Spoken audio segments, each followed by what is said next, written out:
오늘은 마가복음 6장 1절에서 13절까지 말씀입니다. 예수께서 거기를 떠나사 고향으로 가시니 제자들도 따르니라. 안식일이 되어 회당에서 가르치시니 많은 사람이 듣고 놀라 이르되 이 사람이 어디서 이런 것을 얻었느냐? 이 사람이 받은 지혜와 그 손으로 이루어지는 이런 권능이 어찌 됨이냐?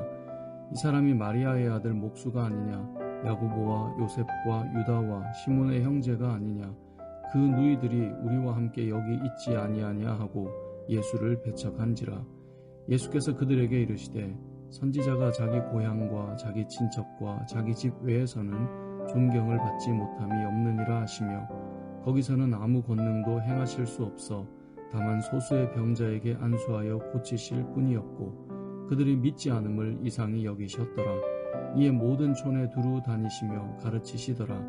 12 제자를 부르사 둘씩 보내시며 더러운 귀신을 제어하는 권능을 주시고 명하시되 여행을 위하여 지팡이 외에는 양식이나 배낭이나 전대의 돈이나 아무것도 가지지 말며 신만 신고 두 벌 옷도 입지 말라 하시고 또 이르시되 어디서든지 누구의 집에 들어가거든 그곳을 떠나기까지 거기 유하라. 어느 곳에서든지 너희를 영접하지 아니하고 너희 말을 듣지도 아니하거든 거기서 나갈 때에 발 아래 먼지를 떨어버려 그들에게 증거를 삼으라 하시니 제자들이 나가서 회개하라 전파하고 많은 귀신을 쫓아내며 많은 병자에게 기름을 발라 고치더라. 아멘. 우리는 어제 두려워하지 말고 믿기만 하라라고 하는 예수님의 말씀 가운데 이제 한 소녀가 죽은 소녀가 일어나는 사건을 보았습니다. 그리고 오늘 본문 6장으로 들어오면 분명히 주님께서 믿기만 하면 된다라고 말했지만 그 믿음의 역사가 잘 일어나지 않는 그러한 한 지역의 이야기가 등장합니다. 이건 이제 고향이라고 1절에서 표현하고 있는데요. 이건 달리 말하면 믿기만 하면 되는데 믿음을 방해하는 요소가 있다라는 것을 알려주는 것입니다. 예수님의 발걸음은 예외 없이 다 두루 다니시면서 사역을 하셨는데 특별히 오늘 이제 본문은 고향으로 향하게 됩니다. 그리고 고향에서도 안식일에 회당에서 주님은 하나님 말씀을 가르치셨습니다. 그 가르침은 그곳에서도 많은 사람이 듣고 놀라운 가르침이었어요. 그래서 2절에 보니까 안식일이 되어 회당에서 가르치시니 많은 사람들이 듣고 놀랐다라고 되어 있습니다. 그러면서 이들이 이렇게 말해요. 이 사람이 어디서 이런 것을 얻었느냐? 이 사람이 받은 지혜와 그 손으로 이루어지는 이런 권능은 도대체 어찌 된 거냐? 왜 이런 질문을 던지냐면 바로 그 다음에 3절에 보면 아니 이 사람은 마리아 아들 목수인데 야고보와 요셉과 유다와 시몬의 형제가 아니냐? 그 누이들이 여기 있는 걸 우리가 다 보고 있는데 아니 어떻게 이런 일이 있을 수 있느냐? 이게 무슨 말입니까? 예수님의 어린 시절을 너무나 잘 알고 어렸을 때부터의 모습을 너무나 잘 알기 때문에 예수님의 그 말씀이 너무나 놀라웠음에도 불구하고 그걸 받아들이는 것이 쉽지가 않았다는 거예요. 내가 널 아는데 너가 어떻게 이런 가르침을 하느냐. 그러니까 가르침 자체는 놀라운데 이 사람을 너무 잘 아니까 받아들이기 어려운 거예요. 예를 들면 한 그 집에 어떤 자녀가 잘 자라서 정말 이 유명한 어떤 인재로서 세상에 이름을 알리고 그렇게 좀 자리를 잡게 되었습니다. 그 동네로 가면 다들 기뻐하면서 아유 꼬맹이 같았던 게 이렇게 컸네 이렇게 접근이 되면 그 사람의 어떤 일이나 역사함에 있어서 놀라움은 있지만 나에게 어떤 작용으로 일어나기가 어려운 거예요. 그래서 예전에 보면 사역자들이 가장 어려운 사역지가 어디냐라고 물어보면 대부분 이제 모교라고 이야기해요.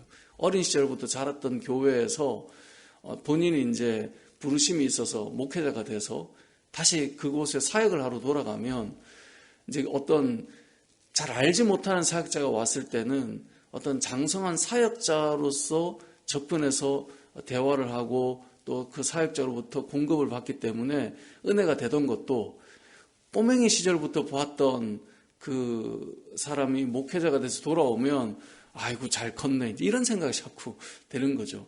그러니까 은혜가 임하기보다는 어떤 그 사람의 어린 시절 또 그 사람의 연약했던 부분 이제 그런 것들이 보이다 보니 사역자에게는 사역자로서의 어떤 권위가 부여되고 또 역할을 하는데 이제 어려움이 있죠.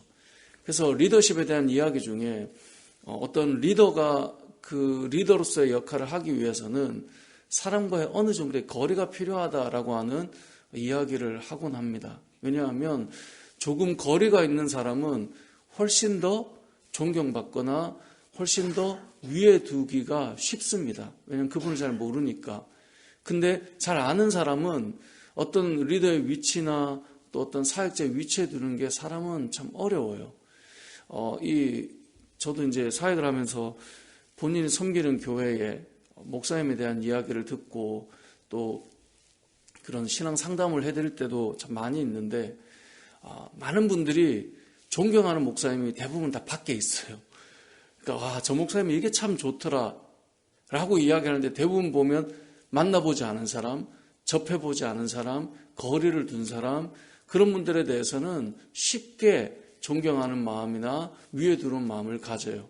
그런데 가까이 있는 사람은 아니 그분이 섬기는 교회 담임 목사님도 분명히 뭐 재정적으로나 아니면 그분의 뭐 언어나 또 사역적인 측면이나 제가 볼 때는 크게 다르지 않으세요. 너무 괜찮으세요. 그런데 자꾸 밖에 있는 다른 누군가를 귀하게 여겨요. 그 이유는 우리의 마음속에 뭔가 거리가 있고 잘 모르면 더 존경하거나 받아들이는 게 우리의 마음이 그런 것 같아요. 조금 알면 내가 교만해져서 어떤 그 사람에 대한 이 위치에 두는 마음들이 잘 생기지 않는 것이죠. 그래서 오늘 본문에 예수님께서 이렇게 말씀하세요. 4절에 보면 예수께서 그들에게 이르시되 선지자가 자기 고향과 자기 친척과 자기 집 외에서는 존경을 받지 못함이 없다. 그러니까 다른 곳에서는 존경을 받는데 이 자기 고향, 자기 친척, 자기 집에서는 존경받는 것이 쉽지 않다는 거죠. 그리고 5절에 보면 거기서는 아무 권능도 행하실 수 없어 다만 소수의 병자에게 안수하여 고치실 뿐이었다라고 되어 있어요. 이건 뭐예요? 믿음으로 받아들이지 않으니까 어떤 일이 일어나요? 역사도 일어나지 않는 것입니다. 어제 보았지만 두려워 말고 믿기만 하라는 거예요. 그럼 믿음 가운데 역사가 일어나요. 그런데 믿음으로 받아들이지 않으니 당연히 역사도 일어나지 않아요. 그래서 그곳에서 주님께서 그들이 믿지 않음을 이상히 여기시고 다시 그 길을 떠나가셨다는 겁니다. 우리도 마찬가지입니다. 우리의 믿음은 내가 뭔가 위에서 뭔가를 이렇게 가늠하는 상태로 살아가면 믿음의 역사를 경험하기가 참 어렵습니다. 하지만 하나님의 역사를 겸손하게 기대하고 나가면 사실은 큰 역사를 경험해요. 그 다음에도 보면 이제 12제자를 부르시고 보내는 사건이 나와요. 저는 이 사건도 같은 맥락으로 좀 넣어서 생각하면 좋다고 생각하는데요. 뭐 예를 들면 이런 겁니다. 7절에 보니까 12제자를 부르셔서 둘씩 보내시고 더러운 귀신을 제어하는 권능을 주셨어요. 제자들이 가는 곳마다 기적과 역사가 일어나요. 근데 만약에 이러면 어떨까요? 예수님이 오셨으면 더 좋았을 텐데. 제자들을 보냈어요. 권능을 주셨어요. 그 안에 역사가 일어나요. 그런데 이왕이면 주님이 오셔야지. 이거 베드로가 와가지고 이런 마음이 찾아올 수 있다는 거죠. 이제 사역을 하다 보면 예전에 그런 경우들이 있더라고요. 담임 목사님이 가는 신방과 부목사가 가는 신방이 체감이 달라요. 그래도 대장 목사님이 와서 어떤 분이 그런 표현을 하더라고요. 대장 목사님이 와서 해주면 좀 더 낫겠는데 그게 아니니까 뭔가 좀 덜한 것 같은 거예요. 자, 그 마음이 어디에서 올까요? 그러다가 정말 어렵게 한번 모셨어요. 어떤 마음이 들까요? 그러니까 결국은 우리의 마음에 하나님께서는 세우신 자들을 통해 역사하기 위해 오늘 본문에도 제자들을 세우시고 그들을 보내시고 역사를 일으키시고 실제로 우리가 사도행전의 역사를 보면 정말 또 죽은 자가 일어나고 병자가 고쳐지고 역사들이 일어나요. 그런데 그 모든 것들은 믿음의 반응이거든요.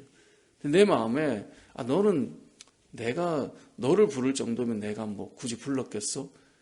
우리 안의 마음에 겸손하게 믿음으로 받아들이는 마음이 사라지는 순간 결국은 그 누구에게 사실은 손해냐면 본인에게 손해인 거예요.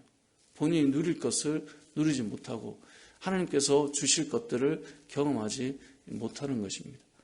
오늘 본문에서 우리가 알 수 있는 것은 주님께서 분명히 동일하게 말씀을 가르치시고 그 안에 놀라움도 있고 기적도 일으키고 있지만 받아들이는 그 사람이 어떤 상태냐에 따라서 그 믿음의 역사는 크게 일어나기도 하고 일어나지 않는 일도 일어난다는 거죠. 그래서 우리의 마음속에 무엇이 필요한가를 잘 보여주고 있는 내용입니다. 말씀을 정리해 보겠습니다. 두려워 말고 믿기만 하라 라고 주님은 말씀하셨고 그 가운데 죽은 아이도 살아나는 역사를 경험했습니다.